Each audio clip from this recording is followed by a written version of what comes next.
저희들이 열심하면 2등하기를 별로 좋아하지 않죠. 우리 한국 분들은 열심히 아주 타고난 분들입니다. 그래서 열심하면 누구에게도 지고 싶지 않죠. 그래서 우리 이민 1세 같은 경우들은 이렇게 오셨을 때 그때 한국에서 갖고 올 수 있는 달러가 몇백 불밖에 되지 않았죠. 오셔서 엄청 고생하셨지만 세계에서 2등 하려면 억울할 그 열심을 가지고 열심히 사셔서 정말 잘 뿌리를 내리고 지내고 있는 것을 저희들이 봅니다. 그것만이 아니죠. 한국도 잿더미 속에서 이렇게 금방 경제적인 성장을 이루게 된 것도 한국 사람 특유의 그 열심이 있기 때문에 그렇습니다. 그래서 열심이라는 것이 굉장히 우리에게 유익이 되고 또 하나님이 우리 한민족에게 주신 귀한 선물 또 은사가 아닌가 생각을 합니다.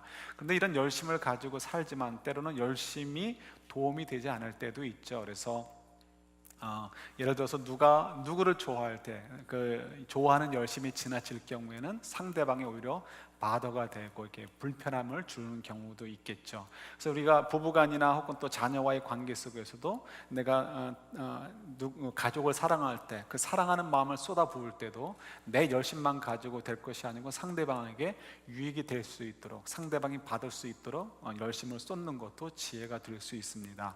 운동을 할 때도 어떤 경우 이렇게 그 열심이 지나쳐서 나에게 도움이 되지 않는 경우도 있죠. 그래서 열심이라는 것이 그것 자체로 중요한 거 도움이 되는 것이 아니라는 것을 우리가 또 다시 한번 확인해 볼 수가 있습니다.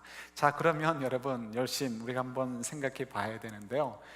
우리가 오늘 이 본문 속에서 열심에 대한 얘기를 저희들이 하게 됩니다. 근데 이 본문 속에 나오는 열심은 별로 도움이 안 되는 열심입니다.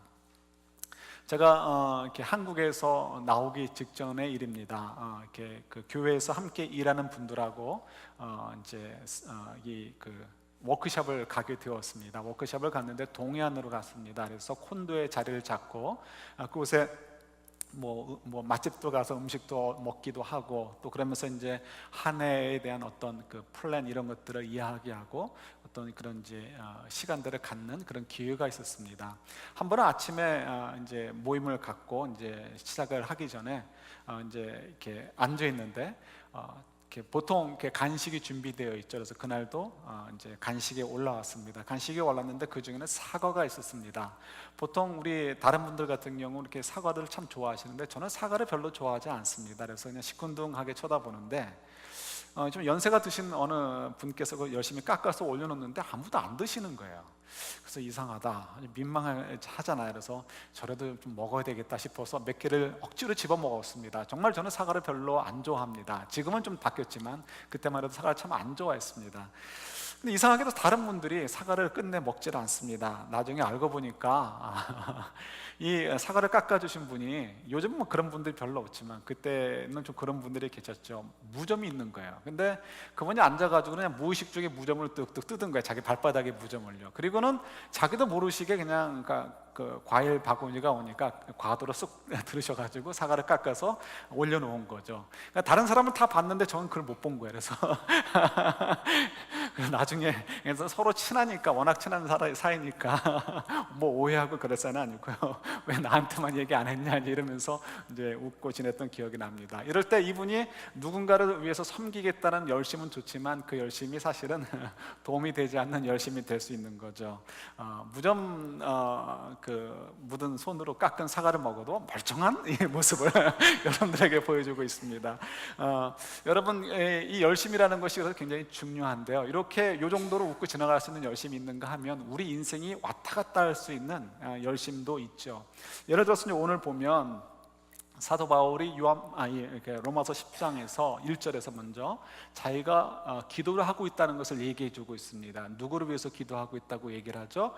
유대인들을 위해서 기도하고 있다는 거예요. 그래서 유대인이라는 것은 유대인 전체도 포함하고 로마 교회에 있는 유대인 성도들도 포함이 됩니다. 그런데 지금 사도 바울이 유대인들을 위해서 기도한다고 할 때는 로마 교회 성도들에게도 왜 이렇게 유대인들에 대해서 바울이 기도하고 있는가를 설명함을 통해서 우리가 예수 그리스도의 은혜가 아니면 살 수가 없는, 구원받을 수 없는 존재라는 것을 증명하고 있다는 것에 주목해야 됩니다. 왜 그럴까요?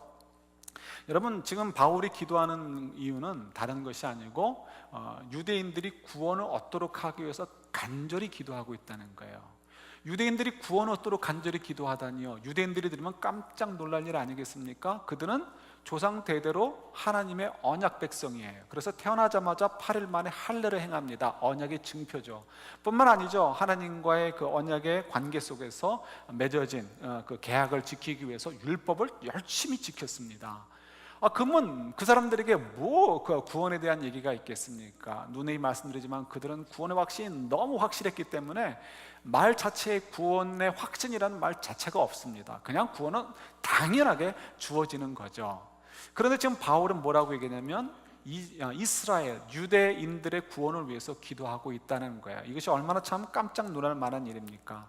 그들은 분명히 사도 바울이 얘기한 대로 하나님에 대한 열심을 내고 있었습니다. 그러나 하나님의 열심을 냈는데 그 열심이 바르지 못했다는 거예요. 옳지 못했다는 거죠. 그래서 사도 바울은 그것을 설명을 해줍니다. 그래서 지금 오늘 저희들이 본문으로 읽은 로마서 10장 1, 2, 3절과 바로 앞장에 있는 로마서 9장 31, 32, 33절이 서로 연결이 되어 있습니다. 그래서 여러분 나중에 좀 보시고요, 한마디로 얘기한다면 이런 것이 있는 거죠. 3절에 보면 그들이 열심을 냈는데 하나님의 의를 향해서 열심을 내지 않았다는 거예요. 그래서 하나님의 의에는 순종하지 않았고, 오히려 그들은 어떻게 했냐면 9장 32, 33절 나와 있는 것처럼 자기들의 의를 세우는데 이렇게 열심을 냈기 때문에 그 열심이 오히려 이렇게 길에 있는 바위처럼 걸려서 넘어지도록 만든 것이 이렇게 그들의 현실이다라고 얘기해 주고 있습니다. 이게 이제 무슨 말일까 염려하지 않으셔도 돼. 굉장히 심플하게 설명을 드릴 수 있습니다.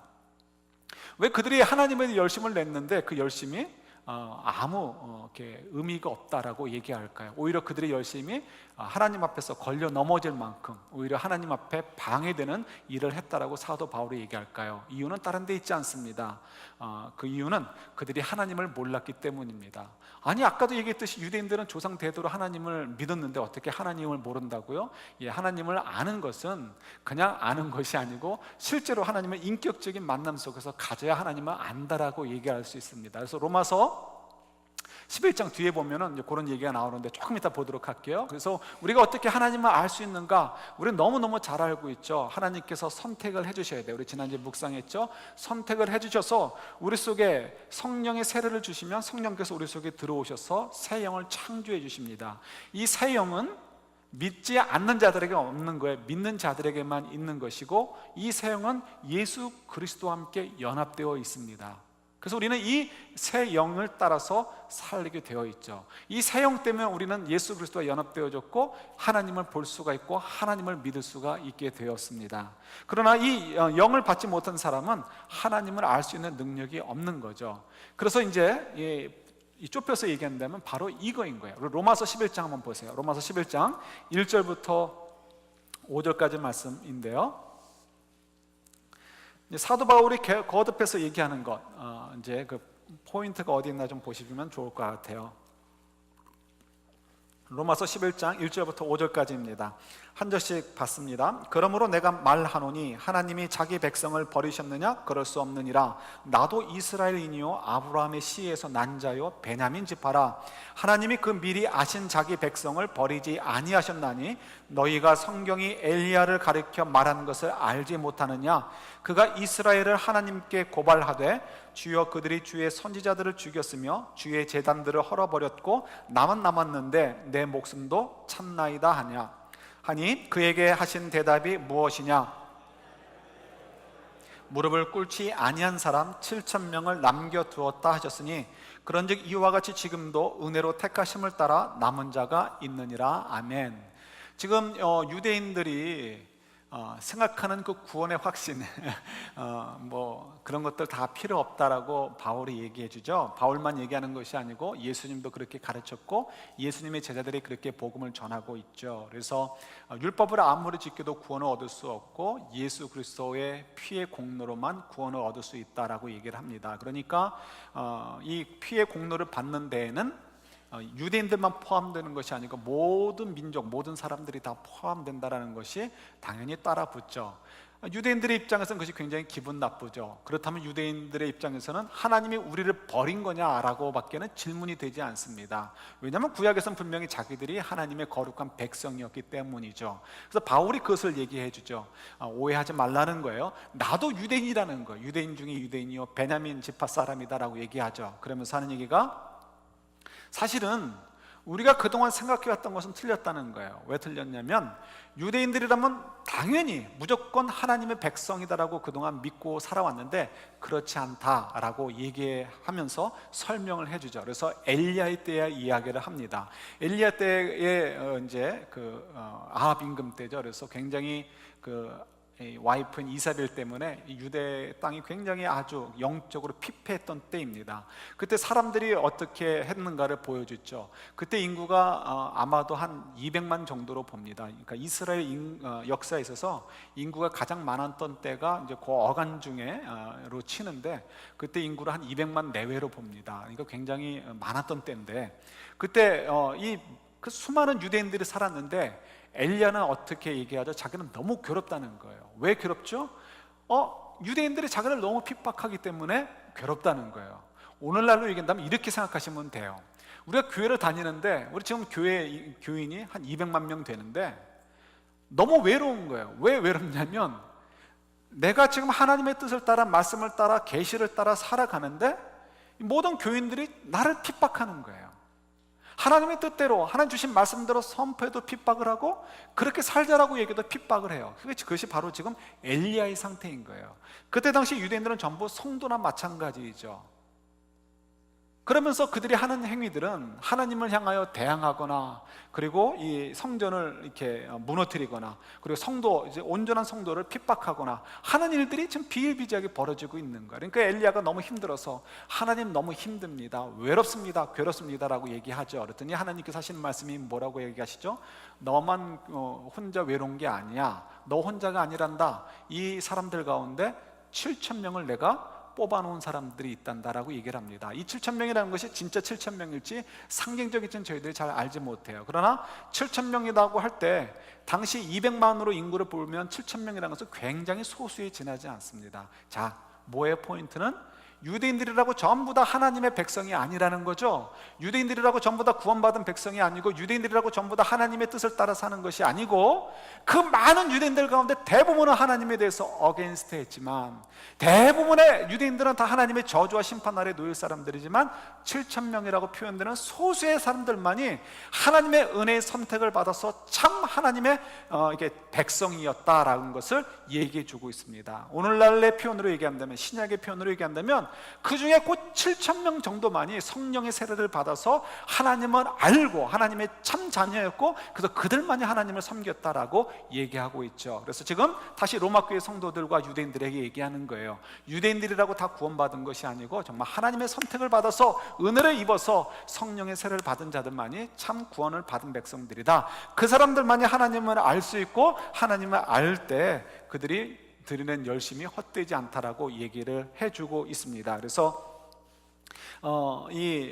바로 자기가 그런 대표적인 샘플이다라고 얘기하고 있죠. 자기는 하나님에 대해서 열심을 낸다고 생각했는데 알고 보니까 하나님에 대해서 어게인스트했던 자리에 있었다는 것을 발견하게 되었죠. 그래서 다메섹으로 가다가 그곳에서 예수님을 만난 다음에야 하나님을 진정으로 알게 되었고 그 다음부터는 예수님을 핍박하지 않고 예수님을 위해서 목을 내놓을 수 있는 사람으로 변했던 것을 보게 됩니다.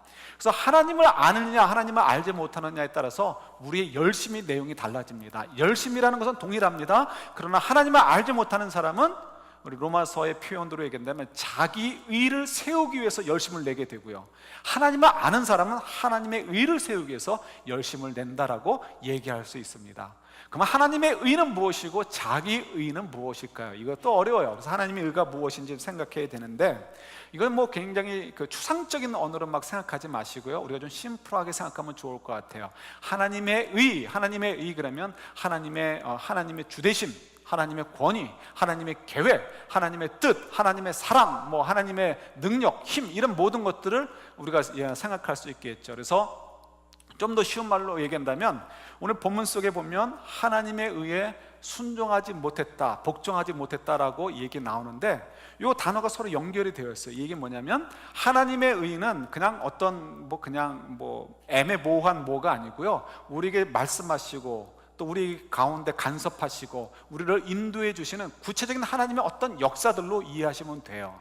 그런데 하나님께서 우리에게 말씀으로 주시든지 어떤 방법으로든지 우리에게 감동을 주시든지 너 이렇게 살았으면 좋겠어 라고 보여주시고 얘기해 주시는데, 우리는 모른 척하는 것, 이것은 복종하지 않는다, 하나님에 의해 복종하지 않는다라고 얘기할 수 있는 거예요. 이걸 조금 더 이 두 개를 커넥트해서 얘기한다면 이렇게 할 수 있죠.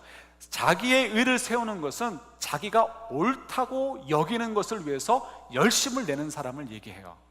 그러나 하나님의 의에 복종하는 자다는 의미는 하나님께서 옳다고 여기시는 일에 최선을 다하는 것, 열심을 쏟아붓는 사람을 하나님의 의를 위해 복종하는 자다라고 얘기할 수 있습니다. 그러면 저와 여러분들은 어디에 포함이 될까요? 굉장히 사실 두려운 마음이 드는 거죠.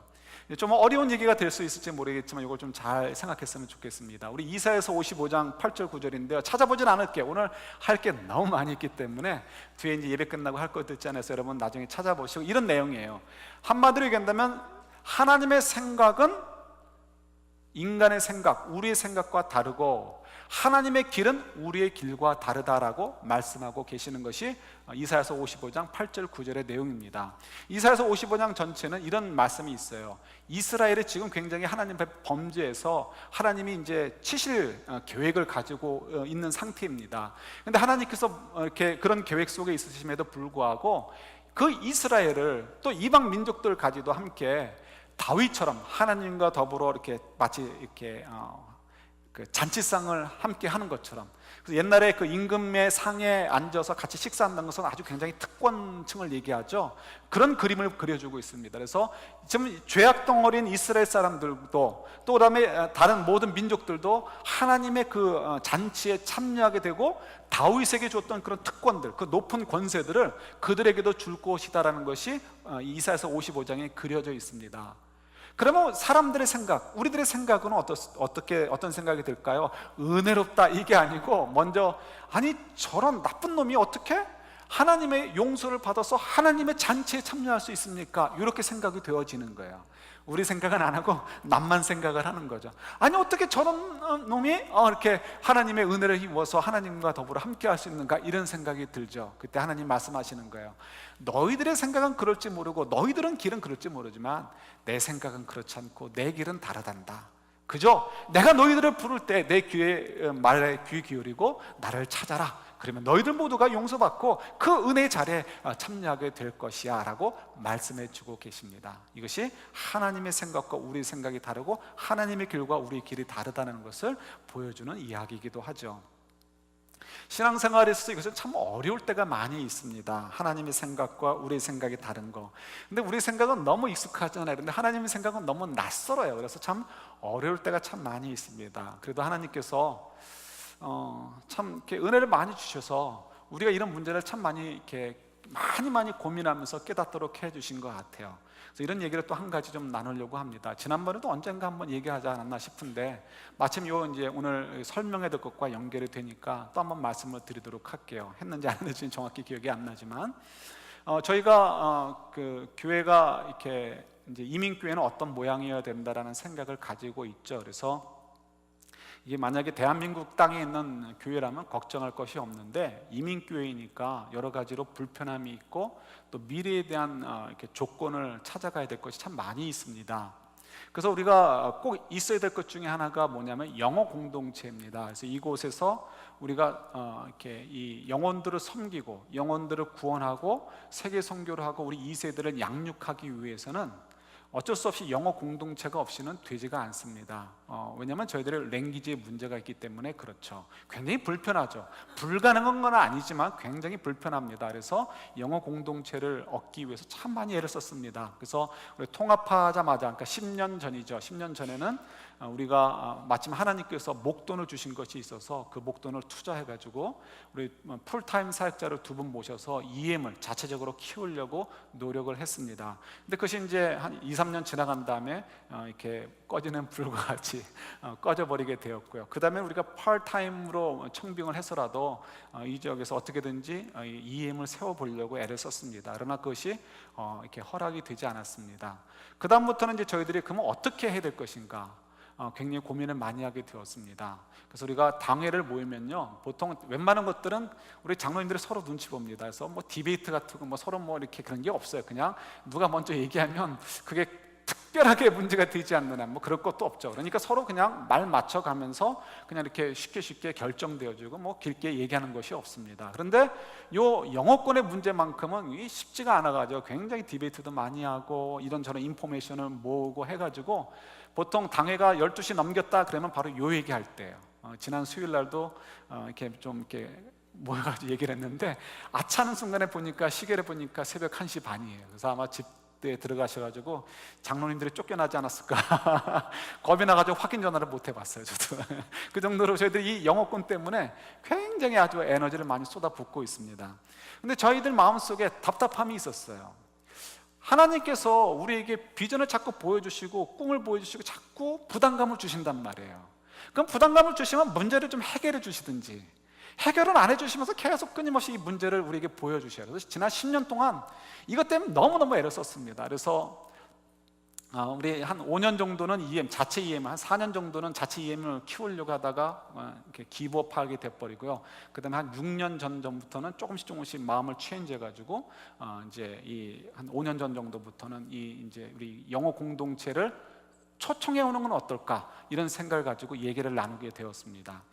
영어 공동체를 초청해 오는 것은 뭐냐면 우리가 뭐 몇십 명 모이는 공동체인데 교회 건물이 없이 그냥 새를 드는 공동체를 얘기하죠. 그러면 그 교회를 우리가 초청해서 우리 교회를 함께 쓰고, 뭐 주님 거니까 함께 쓰고, 대신 우리가 이 지역의 복음화나 세계 복음화나 우리 2세들을 교육하는 데 있어서는 함께 협력하자, 서로 시너지 효과를 일으키자 하는 위해서 그런 일을 추진을 했습니다. 근데 그것도 여전히 또 하나님께서 이상하게 막으셔요. 제 생각에는 무료로 건물 쓰고 우리 서로 주인 노릇하자 하면 그냥 막 달려들 것 같은데 이상하게 사람들이 그런 데 관심이 없더라고요. 그냥 자기들끼리 그냥 뭐 가는 것을 원하더라고요. 그래서 거기에 대해서도 우리가 몇 공동체와 몇 교회와 얘기를 하다가 분락이 된 다음에 우리가 그냥 또 좌절감을 또 느끼게 되었습니다. 그러면서도 주님께서 계속해서 우리 마음속에, 우리 당회원들의 마음속에 자꾸 부담감을 주셨어요. 계속해서 이것을 포기하지 않도록 하셨습니다. 그래서 도대체 어떻게 하시려는 겁니까? 라는 상황에 있을 때 작년 가을에 하나님께서 다른 쪽으로 보도록 우리들의 눈을 옮겨 놓으셨습니다. 그건 뭐냐면 우리가 전혀 생각을 못했던 건데 이렇게 새로 개척을 하려고 하는 교회가 있다면 그 교회를 도와주는 것이 어떨까라는 그런 일들을 우리에게 보여주시기 시작을 했습니다. 그래서 어느 분을 통해서 새로 이 지역에서 개척을 하고 싶어 하시는 패스터와 컨택이 되게 되었습니다. 그래서 그분과 함께 기도를 시작을 했습니다. 가을부터 기도를 시작하면서 우리가 막 앞서가려고 하지 않았습니다. 하나님께서 하실 일이 무엇인가를 좀 확인하고 싶어서 서로 기도하기로 했습니다. 그리고 기도를 하고 1월 달에 만남에서는 어떻게 기도를 해왔는가를 확인하고, 그 다음에 우리 한 달 정도 더 기도한 다음부터는 2월부터는 우리가 구체적으로 일을 진행을 하자, 이런 식으로 얘기를 하고 헤어졌습니다. 그럼 하나님께서 일을 이루시는 것처럼 느껴졌는데 한 달쯤 후에 이제 만납시다라고 제가 연락을 드렸더니 그쪽에서 리스폰스가 오는데요, 이렇게 왔습니다. 하나님께서 저를 샌프란시스코가 아닌 다른 지역으로 보내시는 것 같습니다. 그래서 우리의 이야기는 여기서 끝냈으면 좋겠습니다라고 연락이 왔습니다. 여러분, 지금 여러분들은 어떤 느낌일지 모르지만 저나 우리 장로님들의 마음은 정말 크게 상심이 되었습니다. 그건 지난 10년 동안 이렇게 정말 아주 우리 모든 에너지를, 가장 많은 에너지를 쏟아부었던 부분이기 때문에 그 실망감이라는 것은 말로 다 표현할 수가 없습니다. 그래서 당회 때 그 얘기를 하는데 장로님들도 굉장히 낙담을 하고, 저는 말하는 저도, 그 소식을 전하는 저도 너무너무 낙담이 됐습니다. 그래서 그때 우리가 반발적으로 나왔던 것이, 반사적인 거죠. 반사적으로 나왔던 얘기는 뭐냐면 우리가 더 열심히 뜁시다. 우리가 더 여기저기다가 사람들을 찾도록 알리고, 우리가 다음에 어떤 분이 오면은 더 우리가 화끈하게 지원하는 것을 약속하든지 해서 꼭 잡도록 합시다, 이런 식으로 얘기를 하게 되었습니다. 그 자리에 저도 앞장을 섰습니다. 그리고는 기도를 하는데, 끝날 때 기도를 하는데 뭔가 something wrong 이라는 것을 발견하게 되었습니다. 뭐가 틀렸을까요? 그리고 장로님들과 헤어져서 차를 타고 집으로 가는데 집에 못 가겠어요. 창피해서. 너무너무 창피하고 너무너무 부끄러워가지고 어찌할 바를 모르겠어요. 그리고 며칠 밤을 이렇게 제대로 잠을 이루지를 못했습니다. 뭘까요? 언뜻 보면 우리가 했던 것, 제가 했던 이야기들, 장로님들 앞에서 제가 어떠면서 좀 이렇게 같이 맞장구도 치고 또 혹은 또 앞에 서서 뭐 이렇게 리드했던 그 순간들이 저를 너무너무 괴롭게 했던 거예요. 이유는 이거예요. 언뜻 보면 믿지 않는 자들의 입장에서는 그렇게 얘기하는 것이 맞습니다. 이번에 실패했으니까 다음에 당장 우리 더 정말 열심을 내고 눈에 불을 켜고 우리 가슴에 불을 더 지펴서 뭔가를 해보자라고 얘기하는 것이 당연합니다. 그러나 그때 저는 그렇게 했으면 안 됐고 우리 당회는 그랬으면 안 됐던 거죠. 뭐 어떻게 해서 됐을까요? 적어도 저는 우리 장로님들에게 이렇게 얘기했었죠. 우리가 이것이 하나님 뜻인 줄 알고 찾아왔는데 아마도 이분과의 만남은 주님의 뜻이 아닌 것 같습니다. 그분도 기도하시면서 하나님께서 다른 곳으로 자기를 인도해 주시는 것 같다고 얘기했으니까요. 그러니까 우리가 이거는 주님의 뜻이 아닌 것 같으니까 또 우리 한번 기도해 봅시다. 우리 마음이 급해지는 건 마음을 차분하게 하고 주님의 음성을 한번 들어봅시다. 주님께서 우리에게 어떻게 인도하시는지 한번 들어보십시다. 주님이 우리를 향해서 완전한 계획을 가지고 계시니까 그 계획에 순종하고 신뢰하고 따라가 봅시다라고 얘기를 했어야 되는 거죠. 이해가 되십니까? 이거를 구분하실 수 있어야 돼요. 그 제가 너무나 창피해가지고 10년 만에 처음으로 장로님들을 그 다음 주일날 모이시게 해가지고 제가 정식으로 사죄를 드렸어요. 제가 여러분들 앞에 죄송합니다. 여러분들을 잘못 인도했습니다. 그리고 제가 여러분들을 이렇게 주님 앞에 죄 짓도록 하는데 제가 앞장섰습니다라고 얘기를 했어요. 여러분, 이거는 굉장히 우리에게 중요한 문제가 되는 거죠. 왜요? 하나님께서 우리를 향해서 하나님의 온전한 계획을 가지고 이렇게 인도하고 계시는데 적어도 저나 우리 장로님들이 또 우리 교회가 정말 하나님 앞에 정직하게 하나님의 것이 옳다라고 믿고 하나님이 옳게 여기시는 것을 한 걸음 한 걸음 따라가고 있다면 그 일에 맡겼을 때에도 우왕좌왕하면 되는 것이 아니죠. 그때 섰을 때 하나님께서 그 다음에 어떻게 인도해 주실 것인가에 대한 주목해야 되는 거죠. 그런데 그 순간에 저도 모르게 하나님이 옳게 여기시는 것을 찾기보다는 우리가 옳게 여길 만한 것을 찾았던 거죠. 그래서 우리끼리 이렇게 하면 더 잘할 수 있지 않을까, 이렇게 하면 더 잘하지 않을까, 이것만 드립다 얘기하고 이것만 가지고 서로 뭐 전투 의욕만 이렇게 키웠다고 할까요? 그리고는 헤어졌던 거죠. 이것이 주님 앞에 얼마나 부끄러웠는지. 그래서 정말 다시는 그런 일을 하지 않기 위해서 제 마음속에 아주 각인을 했습니다. 그런데도 자꾸 뭐 또 잊혀지기도 하지만 이만큼 저희들이 우리 옳은 것, 우리가 옳게 생각하는 것과 하나님이 옳게 생각하는 것을 구분하는 것을 우리가 참 하기가 힘들 때가 많이 있습니다. 하나님이 옳게 여기는 것에 우리 마음을 쏟아 넣어야 되는데 그렇지 못할 때가 많이 있는 거죠. 그래서 여러분, 저희들이 살 때 이런 면에서 나는 지금 우리 삶을 살 때 또 하나님 우리에게 주신 그 인생을 살면서 또 맡겨진 사명을 섬길 때 정말 나는 어떠한 열심을 내고 있는가 보셔야 돼요. 우리가 내가 옳게 생각하는 데 열심을 내고 있는가, 하나님이 옳게 여기시는 일에 열심을 내고 있는가 생각을 해야 되죠. 교회 일에 대해서라면 이렇게 저보다 많이 아시는 분이 계시겠습니까? 그렇지 않죠. 저도 모르겠어요. 근데 정말 모르겠어요. 모르는 게 당연하죠. 하나님께서 다 안 보여주시니까 한 걸음 한 걸음 보여주시는 만큼 나가면 되는 거예요. 그래서 저희들이 더 이상 우리가 이렇게 그림 그리고 저렇게 그림 그렸다가 안 되면 실망하고 우리끼리 더 이렇게 하려고 하지 말고 그럴 것이 아니라 보여주시는 만큼, 그저 하나님께서 보여주시는 만큼만 저희들이 그냥 최선을 다해서 나가면 되는 거예요. 그것이 우리가 하나님께서 옳게 여기신 일에 순종하는 그런 모습이 되는 거죠. 여러분, 이런 모습이 저희들에게 너무나 소중한 때입니다. 이 시대가 그런 때예요. 이번에 세월호 사건을 보면서도 여러분 느끼지 않으십니까? 어디 하나에도 올바른 사람이 없어요. 다 커넥션들이 꼭대기 대통령으로부터 밑에 말단 공무원 이렇게 전부 다 그냥 엉망진창이고 어디에도 정말 그리스도인의 올바른 삶의 모습이 있어서 제대로 돌아가는 것이 없다는 것을 보게 되잖아요. 그래서 사람들이 너무 실망이 돼가지고 이제는 그때 말씀드린 것처럼 지하철 사고가 났을 때 방송에 나면 말하는 거에 반대로 행동하려고 하는 것이 국민들의 습성이 되어져 버리는 이런 안타까운 현실 속에 저들이 살고 있어요. 이런 것에서 우리가 어떻게 하면 정말 소금과 빛의 역할을 할 수 있을까요? 우리가 옳은 데를 옳게 여기는 것, 우리의 의를 세우는 일에 우리가 최선을 다하는 것이 아니고 하나님이 옳다고 계시는 것, 이 말씀 하나님이 인도해 주시는 것에 따라서 우리가 이렇게 열심을 낼 때 우리가 그런 것들을 바꿔갈 수 있는 거죠. 정말 세상을 향해서 소금과 빛의 역할을 할 수가 있다는 거예요. 그죠? 여러분 다음 주에 묵상하겠지만 이럴 때 우리가 지쳐요. 그러나 여러분 걱정하지 마세요. 우리의 본향이 있잖아요. 본향. 우리 거기 가서 영원토록 하나님의 온전하신 그 위로와 격려를 받게 될 텐데 염려하지 마셔요. 우리가 그래서 이 기도의 문제도 한번 우리가 깊이 생각을 해보셔야 돼요. 기도는 우리 신앙생활과 떨어뜨릴 수가 없기 때문에 그렇죠. 지난 주간인가 지지난 주간에 여러분도 뉴스 보셨는지 모르겠는데 어느 분이 운전을 하다가 골목길에서 가게를 들이받고는 뛰어내렸다라는 그런 기사가 나왔어요. 그래서 저는 처음에 그것이 제가 아는 거는 영화에서 보는 거 있잖아요. 차가 핸들링이 안 되니까 문을 열고서 탁 뛰어내리는 거 있죠. 그래서 이분이 굉장히 운동신경이 좋은 분인가 보다라고 생각을 했어요. 근데 좀 기사를 보다 보니까 그게 아니고 뛰어서 내려서 그 다음엔 집으로 도망갔다는 거예요. 집이 강남이래요. 그러니까 아마도 제 생각엔 이분이 부유한 남자이든 여자이든 부유한 분인데 인생 경험이 별로 없으니까 이런 상황 때문에 당황이 돼가지고 일단 집으로 도망갔나 보다 이렇게 생각이 들었습니다. 그래서 마음속에 저도 모르게 어떤 기도라고 해야 될지 주님을 향해서 중얼거림이라 할지 모르겠지만 첫 번째 때는 하나님 그를 이렇게 보호해 주신 것 감사합니다. 그가 육체에 큰 어려움이 없었으면 좋겠습니다. 이렇게 저도 모르게 그런 생각이 들었고요. 두 번째는 하나님 이 사람이 굉장히 마음이 불안해한 것 같은데 마음을 위로하시고 잘 또 이게 풀어갈 수 있도록 지혜를 주십시오. 이렇게 저도 모르게 이렇게 나왔습니다. 근데 기사를 쭉 읽다 보니까 알고 보니까 이 사람이 음주운전을 한 거예요. 음주운전을 해가지고 가게를 들이받고는 잡히면은 면허 취소도 되고 할까봐 겁이 나가지고 집으로 그냥 도망간 거예요. 그때 가서야 이분이 음주운전해서 이렇게 됐구나. 그러니까 저희들이 음주운전해서 그럴 수 있다는 걸 알지만 저희들과 음주운전과는 거리가 머니까 생각을 잊어버렸던 거죠.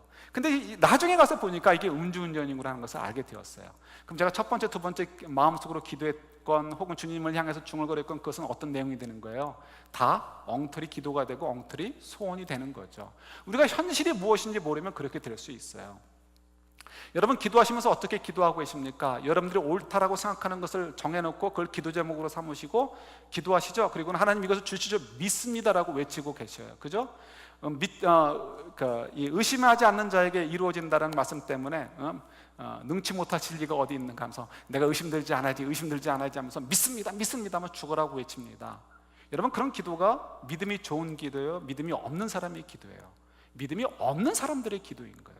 믿음이 좋은 사람들의 기도는 어떻게 하죠? 정직하게 얘기하는 거예요. 하나님 저는 몰라요. 뭐가 유익한지.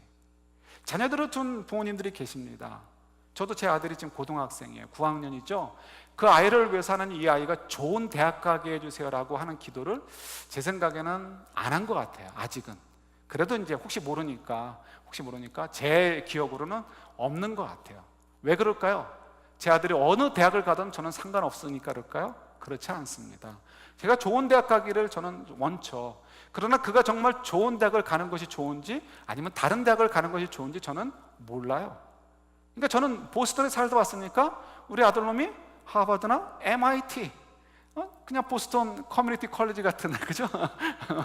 BC를 가지고 보스턴 커뮤니티 컬리지를 했더니 전에 우리 BC 출신 박사가 있었는데 그분이 깜짝 놀라더라고요. 그래서 그 좋은 학교거든요. 그래서 제가 안다고 그래서 안심을 준 적이 있는데 그분 지금 이제 한국 가셨지만 그 보스턴에서 좋은 대학을 많이 봤으니까 우리 아들이 이왕이면 그 학교 갔으면 좋겠다는 생각을 갖습니다. 그러나 그것이 정말 우리 아들에게 유익한지 아닌지 저는 몰라요. 하나님만이 아시는 거예요. 하나님만이 그에게 정말 유익한 것이 무엇인지를 알고 그를 향한 완전한 사랑, 아버지로서 저의 사랑과 비교할 수 없는 그 완전하고 큰 사랑으로 그를 향해서 덮고 계시고 그 사랑 속에서 그를 인도하고 계셔요.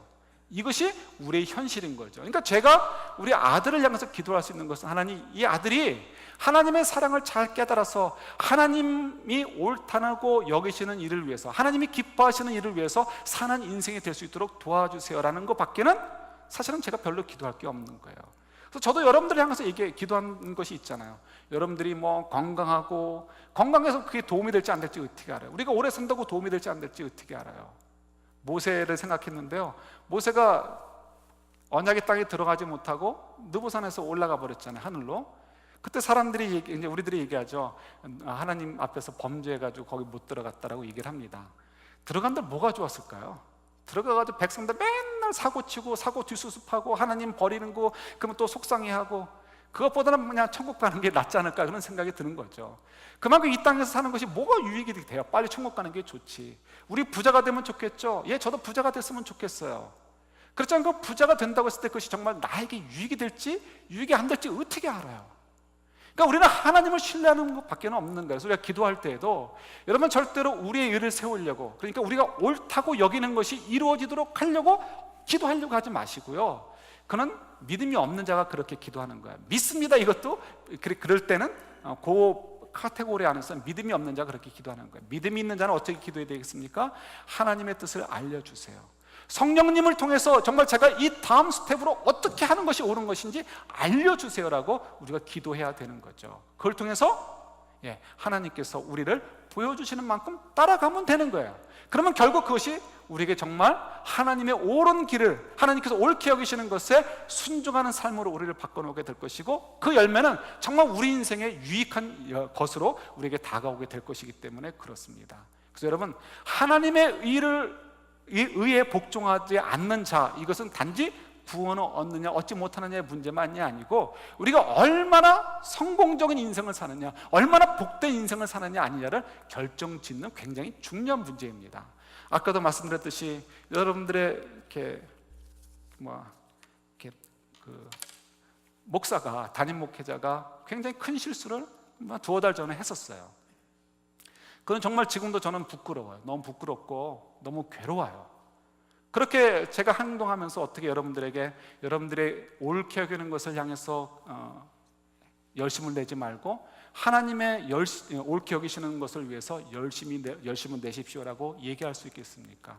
그래서 여러분들 앞에서 오늘 다시 한번 죄송한 마음을 표현하고 싶어요. 정말 진심으로 저의 마음을 이렇게 용서를 구하고 싶고, 저희가 이런 말씀을 통해서 다시 한번 우리가 좀 더 집중을 해가지고 정말 하나님께서 옳게 여기시는 것을 위해서 우리가 나아갈 수 있는 저희들, 내가 옳게 여기는 것을 향해서 열심을 내는 것이 아니라 하나님이 옳게 여기시는 것을 위해서 열심을 낼 수 있는 저희들이 되기를 우리 주님의 이름으로 축원합니다. 아멘.